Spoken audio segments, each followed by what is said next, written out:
Les pourparlers de paix historiques se sont officiellement effondrés et une escalade militaire massive pourrait survenir à tout moment. Après 21 heures de négociations, le vice-président J.D. Vance a quitté la table. La guerre peut éclater à tout moment et pourrait déjà s'intensifier pendant que vous regardez cette vidéo.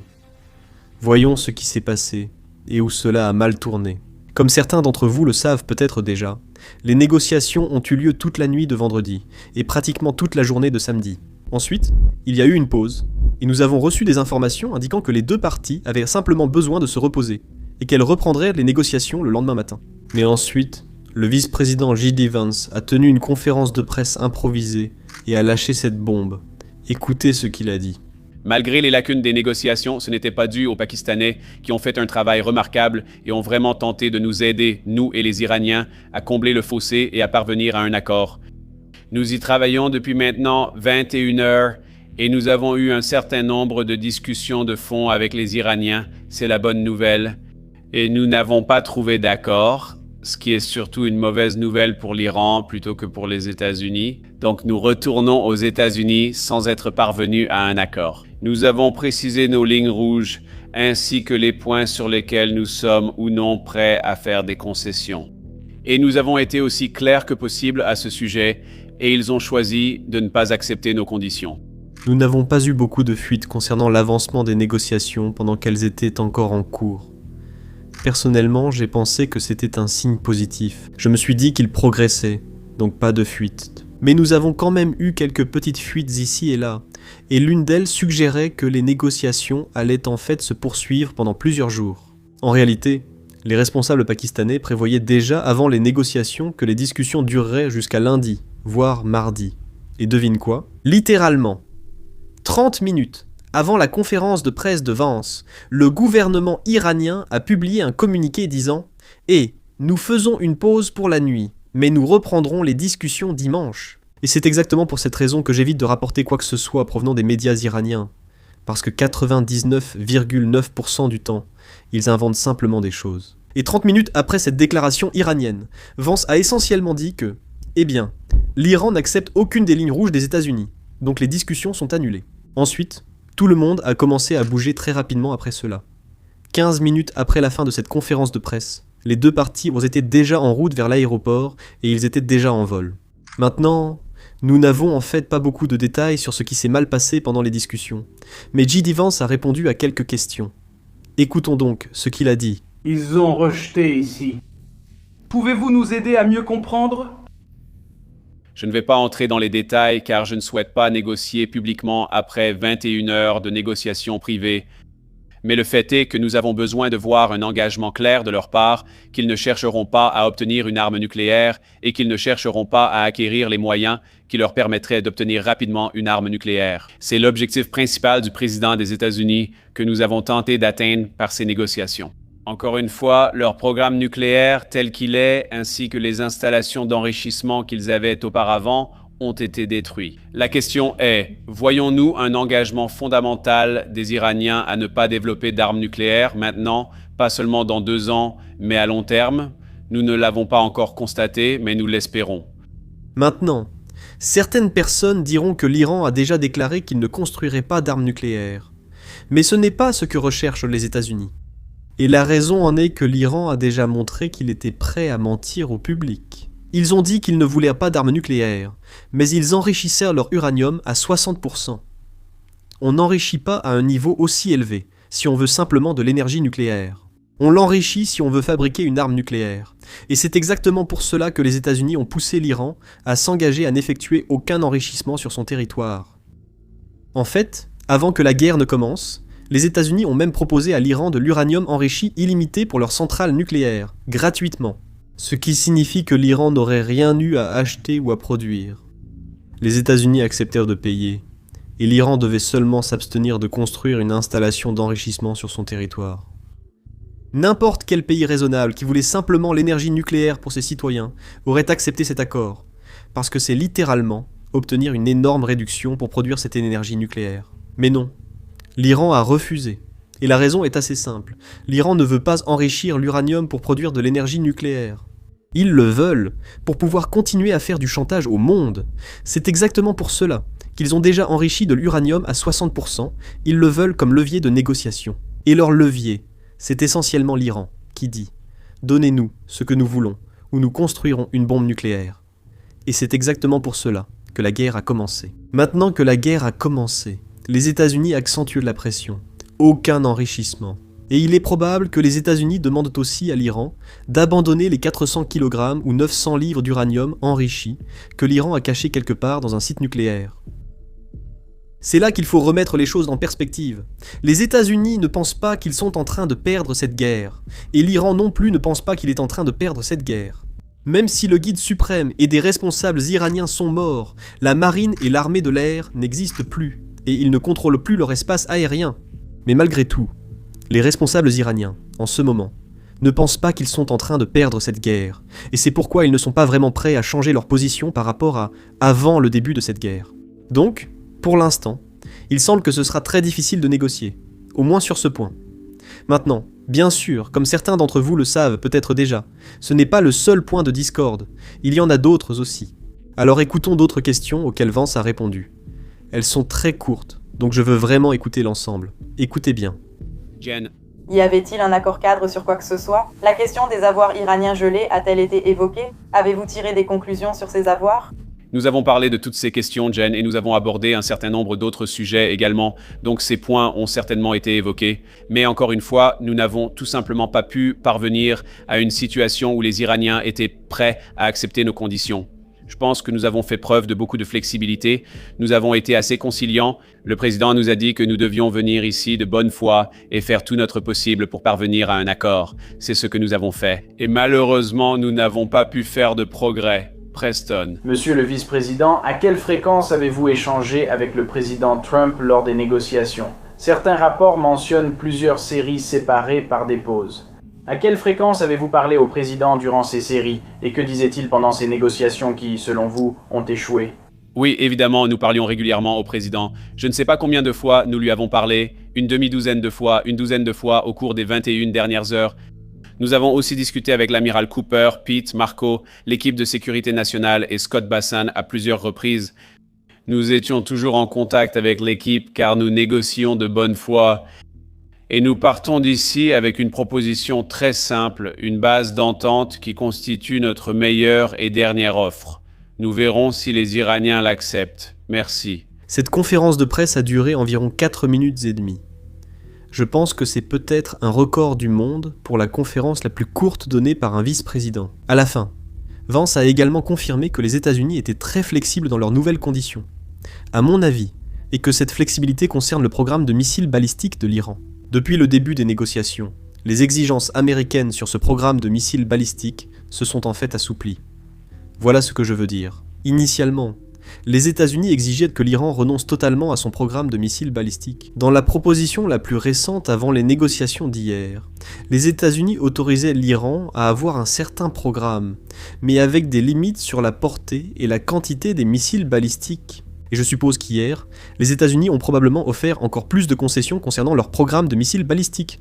Parce qu'au final, c'est peut-être un point où les États-Unis se disent « Bon, si on leur accorde quelque chose, ils seront peut-être prêts à accepter d'autres exigences. » Cependant, l'Iran ne paraît pas prêt à agir ainsi, et les exigences américaines n'ont guère changé depuis le début. Les États-Unis exigent 0 enrichissement, la restitution de l'uranium enrichi, et aucun financement aux groupes supplétifs. Or, sur ce dernier point, nous n'avons aucune information. On ignore si les États-Unis ont fait des concessions sur la question des groupes supplétifs, mais nous le saurons dimanche. J'enregistre samedi matin. Donc toutes nos informations viennent de la conférence de presse donnée par Vance. Une autre chose intéressante concernant la conférence de presse, c'est que Vance n'a rien dit sur le détroit d'Ormuz. Nous savons que cela a été discuté, car le vice-ministre iranien des Affaires étrangères l'a confirmé dans sa déclaration. Regardez. Avant la déclaration, un rappel pour les nouveaux. Pensez à cliquer sur j'aime et s'abonner ci-dessous. Cela nous aide vraiment avec l'algorithme et ça vous permet aussi de regarder nos prochaines vidéos. De cette façon, vous n'avez pas à dépendre de l'algorithme pour qu'il vous les montre sur votre page d'accueil. Maintenant, regardons cette déclaration. C'est une déclaration assez longue, et elle ne dit pratiquement rien. C'est beaucoup de mots pour finalement ne donner aucune information. Mais dans le 4e paragraphe, Il confirme que des discussions ont eu lieu sur différents aspects, y compris le détroit d'Ormuz. Maintenant, nous savons que l'Iran veut garder le détroit sous son contrôle. Mais aucun pays au monde n'accepterait cela, et surtout pas les pays arabes qui sont juste là, sur le Golfe. Pourquoi les pétroliers saoudiens paieraient-ils un péage à l'Iran alors que l'Arabie saoudite était juste en face? Pourquoi les pétroliers qataris, koweïtiens ou irakiens paieraient-ils un péage à l'Iran? Cela n'a tout simplement aucun sens. Et vous savez quoi? Même l'Iran le sait. Ils veulent sans doute un contrôle temporaire ou autre chose, car l'Iran sait que les États-Unis ne paieront pas de réparation pour cette guerre. Ils espèrent que ce péage leur permettra de récupérer de l'argent pour couvrir les dégâts, ou remplacer les missiles balistiques détruits pendant la guerre. Mais je doute vraiment que l'Iran obtienne quoi que ce soit à ce sujet. C'est probablement pour ça que Vance n'en a même pas parlé ni donné d'informations à ce sujet lors de la conférence de presse. Et devine quoi? Si l'Iran continue réellement à rendre le détroit d'Ormuz dangereux, même après cette guerre, eh bien, il va alors se retrouver en guerre avec un tas d'autres pays dans le monde, y compris les pays du Golfe eux-mêmes. Pour poursuivre, comme mentionné à la fin de la séance de questions de cette conférence, J.D. Vance a confirmé que l'Iran a reçu la proposition américaine et connaît les lignes rouges des États-Unis. Ils peuvent l'accepter ou le refuser. Je ne suis pas vraiment sûr de ce que cela signifie. Est-ce que cela veut dire que la guerre commence maintenant ? Ou est-ce que cela veut dire qu'on va attendre la période de 2 semaines, que le cessez-le-feu expire et ensuite la guerre commencera ? Parce que cela va probablement être très intéressant pour tous les dirigeants iraniens qui sont venus à ces négociations. Je suis sûr que les services de renseignement et les drones américains surveillent leurs déplacements dès leur arrivée en Iran. Et souvenez-vous, c'est exactement comme ça qu'on a eu Ali Larazani, l'ancien dirigeant de facto de l'Iran. Il est sorti pour ce grand défilé, le défilé des Kurdes, je crois. Et puis, quelques jours plus tard, un missile a frappé exactement là où il se cachait. Les États-Unis ont pu suivre ses déplacements parce qu'il était sorti pour ce grand défilé. C'est essentiellement ce qu'ont fait ces dirigeants iraniens, cachés. Ils sont sortis pour négocier, refusant tout ce que proposaient les États-Unis. Désormais, les services de renseignement américains et israéliens peuvent précisément suivre où ils vont se cacher, ce qui doit beaucoup les inquiéter. Maintenant, il y a un autre développement majeur qui a eu lieu hier. Le Pentagone a confirmé que des navires de guerre américains sont effectivement entrés dans le détroit d'Ormuz, puis en sont ressortis. Ils sont restés dans le golfe Persique plusieurs heures, malgré l'avertissement des forces iraniennes aux navires américains. Et nous allons attaquer. Mais les États-Unis ont vu que c'était du bluff et il ne s'est rien passé. Nous en avons parlé hier, mais maintenant nous avons plus de détails sur ce qui s'est passé. Nous savons précisément comment la conversation entre les navires de guerre américains et les forces iraniennes s'est déroulée, avec les citations exactes. Voyons cela.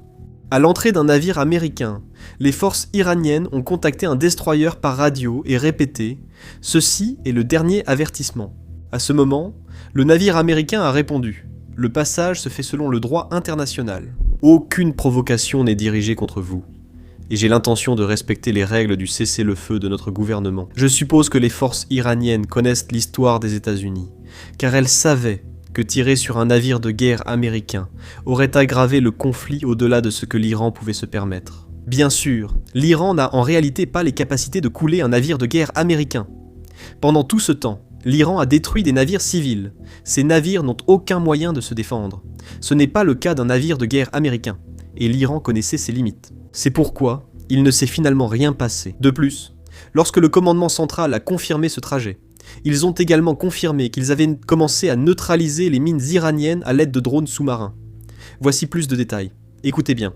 L'USS Michael Murphy et l'USS Frankie Peterson recherchent d'éventuelles mines iraniennes tout en essayant d'établir un passage clair et sécurisé. Des drones sous-marins seront aussi utilisés prochainement. Actuellement, le détroit d'Ormuz est considéré comme très dangereux, car selon le New York Times, l'Iran pourrait ne pas être en mesure de détecter complètement où le régime iranien aurait pu larguer des mines. Le CENTCOM écrit « Nous entamons aujourd'hui la mise en place d'une nouvelle voie sécurisée et la communiquerons prochainement avec l'industrie maritime pour favoriser la libre circulation du commerce. » Depuis le cessez-le-feu de mardi, un peu plus d'une douzaine de navires ont traversé le détroit, mais cela ne représente qu'une fraction du nombre habituel. Le blocage imposé par l'Iran a créé de nombreux problèmes mondiaux, notamment une pénurie de carburant pour avions. Le président Trump essaie même d'attirer des pétroliers vides vers les États-Unis, écrivant qu'un grand nombre de pétroliers complètement vides, parmi les plus grands au monde, se dirigent actuellement vers les États-Unis pour se charger du meilleur pétrole et gaz, les plus purs au monde. Nous avons plus de pétrole que les 2 plus grandes économies pétrolières suivantes réunies et de meilleure qualité. Nous vous attendons. Escale rapide, président Donald J. Trump. Maintenant, je veux vous montrer une carte de tous les pétroliers qui se dirigent vers les États-Unis. Regardez cette file qui vient d'Asie, descend vers l'Afrique, puis remonte vers les États-Unis. Tous ceux-ci se dirigent vers les États-Unis. Et certains viennent même ici à Houston pour charger du pétrole américain et le ramener dans des pays asiatiques. Vous voyez, avant la guerre, presque 90% du pétrole qui passait par le détroit d'Ormuz allait vers des pays asiatiques. Et maintenant, beaucoup de ces pays n'ont pas de grandes réserves. Donc, ils ont besoin d'un flux constant de pétrole. Et comme ils ne peuvent pas l'obtenir des pays du Golfe, ils essaient de l'obtenir des États-Unis. Maintenant que les négociations ont échoué, on ne sait pas exactement combien de temps il faudra pour que le détroit d'Ormuz soit rouvert. Parce que, souvenez-vous, il ne s'agit pas seulement des navires de guerre américains qui entrent et sortent. Il s'agit de savoir si les compagnies et les capitaines de ces pétroliers auront confiance dans la sécurité du détroit d'Ormuz pour y renvoyer leurs navires, puis les en faire ressortir. Tant qu'ils se sentent menacés, le détroit d'Ormuz reste presque fermé, bien que les Iraniens n'aient pas vraiment les moyens de couler les pétroliers. Il faudra donc attendre et voir. Dimanche, nous aurons sûrement plus d'informations sur les négociations, les autres points de discorde et ce qui s'est passé. Alors n'oubliez pas de cliquer sur le bouton s'abonner juste en dessous, et je vous tiendrai au courant de toutes les nouvelles informations dès que je les aurai. Je m'appelle Sam, et je vous retrouve dans la prochaine vidéo. Vous regardez cette vidéo, donc vous savez déjà que l'Iran est complexe. Mais vous ignorez peut-être pourquoi la situation a évolué ainsi. Et cette histoire commence avant 1979. Elle commence avant la révolution islamique. Et devinez quoi ? Nous venons de créer une série de podcasts en plusieurs parties appelée Searching History, qui vous explique tout cela en détail. En commençant par la dynastie Qadjar, qui dirigeait l'Iran au début des années 1900. Les 2 premiers épisodes sont déjà disponibles, pour que vous puissiez les regarder dès maintenant. Si l'histoire de l'Iran vous intéresse, et que vous voulez comprendre comment nous en sommes arrivés là, regardez notre série de podcasts via le lien dans la description ou cherchez Searching History sur votre application de podcast.